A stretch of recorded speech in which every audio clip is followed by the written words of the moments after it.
So before we start this discussion, I just want to say that this discussion, I don't want to hear about canon, non-canon. That's not what this is about here. If you look at the original story of the anime of Dragon Ball, it's Dragon Ball, then Z, then GT. Now, obviously, Toriyama had very, very limited involvement in GT, and he has a lot more, I mean, significantly more involvement in Dragon Ball Super. This is just going to be a video where me and Real to Real are going to be goofing off, coming up with wacky ideas for how they can actually do an arc where they manage to fit GT and Super into one continuity. Because let me explain this to you guys. There's absolutely no possible way that GT and Super can exist in the same universe. It just can't happen. Goku and GT did not use any god forms whatsoever, like none. The Supreme Kais are still fused. There's no Beerus or Whis or even a mention of them whatsoever in GT. So it's just not possible for GT. See, some people have said GT's been written out completely, and I do agree that it has. Some other people will say, well, it was never in to begin with, and I kind of see that point as well. But we're not going to have canon debates here. We're going to have a fun discussion about how we can actually make both of these series, I don't want to say canon, but make them both fit to where it makes sense. So please welcome Real to Real. Hello. What's up, geeks? I'm always good to be here. Thanks for having me back, man. Yes, yes, always.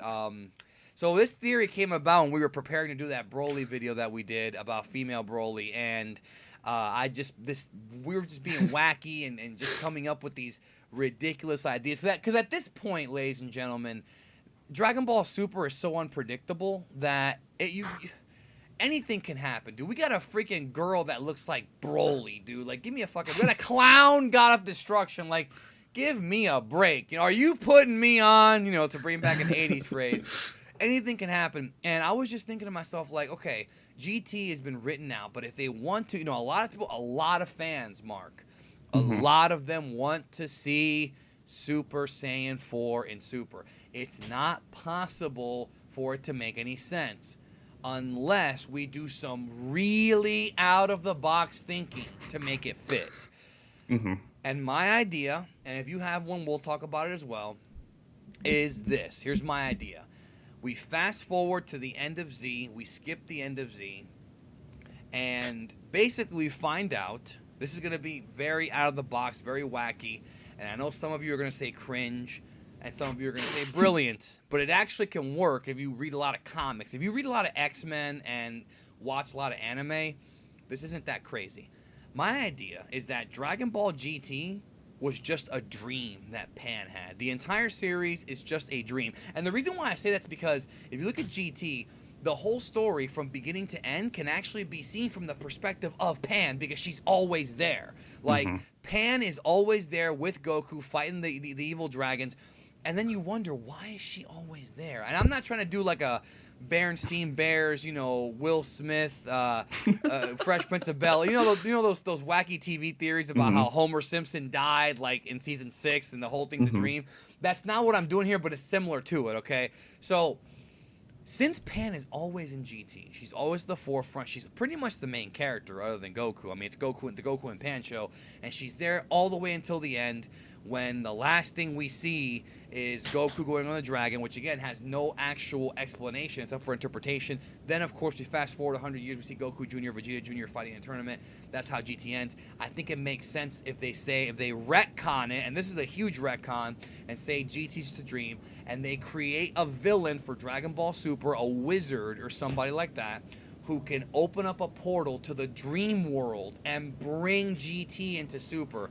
He kidnaps Pan somehow, and he uses some magic to investigate her dreams and finds out that, or not finds out, brings GT into Super. So then we can actually see Super Saiyan 4, we can see Omega Shenron, we can see all these characters in Super existing there.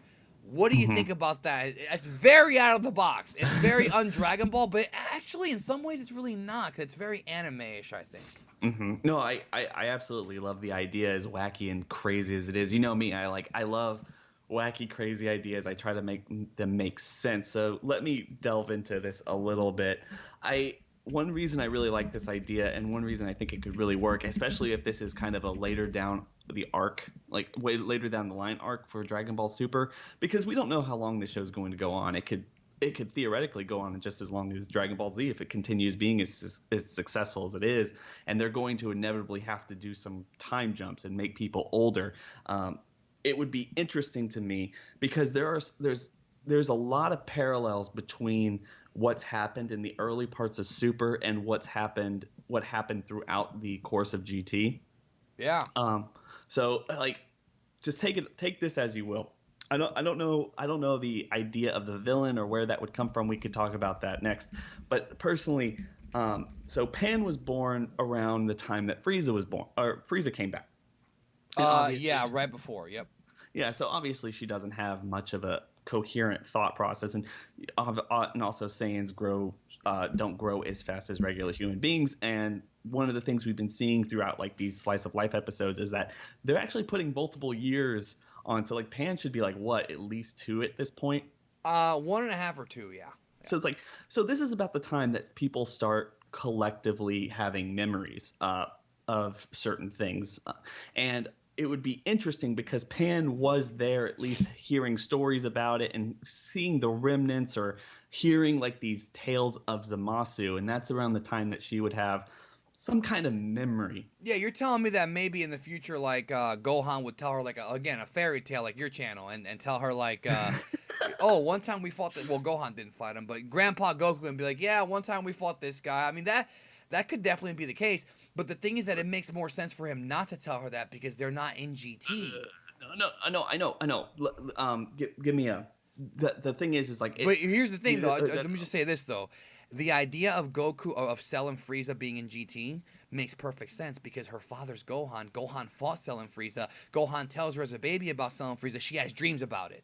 the thing is, yeah, like so I'm getting there in terms of like Pan is really young, but she's been around and she's been experiencing this, and then like you go past the ending of Z, you have Gohan and Goku and anyone else telling her all these stories of the past, and she doesn't have like a legitimate idea of what people look like besides maybe Frieza, who Is they that why can. Goku has a tan in Like okay, but like GT? okay, No, I'm like kidding. I'm kidding. she doesn't have any concept of anyone who really looks like besides maybe Frieza and Cell, because we already know that they're probably going to take her to the tournament where she's going to see Frost and get some kind of a concept of what Frieza looks like, and then maybe there's a Cell look-alike or something there, and explain why Cell looks so crazy in GT. But like all these parallels are because people have told her stories, but she doesn't know what anyone looks like or the connections between anything. So we have like, so that's why Baby is basically like Zamasu and the Patafu arc and all this other stuff. It seems so meshed together in its own little craziness, and then like that's what and then like she's meshing all the stories she's having in these weird crazy dreams of like ridiculous consciousness. And that's just my craziest theory of all that is she's heard these stories, she remembers them from her childhood, being brought to all these tournaments and seeing all these like antagonists and some force, and now she's just putting it together in these weird conscious memory dreams, and that's what GT comes from. Now, if you're wondering kind of some of the where this idea kind of came from, and it just popped in my head, but I think it was a subconscious thing. If you like Toriyama and if you like video games, Dragon Quest VI, all right, it's an RPG. If you're out there, you gotta play this game, dude. All Dragon Quest games are classic, but in Dragon Quest VI, there are warps in between the dream world and the real world, and I'm not gonna spoil like because there's a big twist. This is like some Saw shit. You'd like it. There's a lot of interesting twists in this game, but pretty much they establish in that game that there's a dream world and a real world, and that obviously in your dream world you can do things you can't do in the real world, and so on and so forth. So maybe the idea, is that. And then, of course, the villain where he could come from Super, could be just somebody, one of the wizards from one of the other universes, could at some point get salty. Who knows? We could just make it up. Toriyama made it up. And he kidnaps Pan. And like I said, he accesses her brain, opens up a portal, and brings GT into Super. And we actually have Goku Blue versus Goku 4 in a sparring match. Can you... And I know it sounds super fan servicey. Can you imagine the explosion from the fandom when that trailer drops? It's never gonna happen, but I'm saying if it does happen, can you imagine Ugh, I don't even. Dude, people will lose their freaking. Now we're going down Dragon Ball Heroes Xenoverse route right now. You know what I mean? I mean, But is there any other way to make it fit, like within storyline? Unless you like, erase the entire existence of Super, I don't see how else it can make it make but sense. we've talked about that before. I mean, you've talked about that before with Yeah, me and all this. Zorama shows up. He stops the two Omni Kings from fighting. He reverses time so Beerus never wakes up, but Super never happened. I like exactly. my idea more though because this idea keeps Super in See, continuity. I'm not going to use the other C word. And it also adds GT saying, okay, well, GT did happen in Pan's brain. Dude, we've seen this before in X-Men with Franklin Richards and Professor X. This is nothing new. I but just the think one it's new for Dragon Ball. the one thing, like, you're talking about, like, how can they make this possible? We haven't Super has not, they don't have any bad feelings or anything of, like, kind of stealing their other ideas that weren't officially canon. I mean, like, quote unquote canon.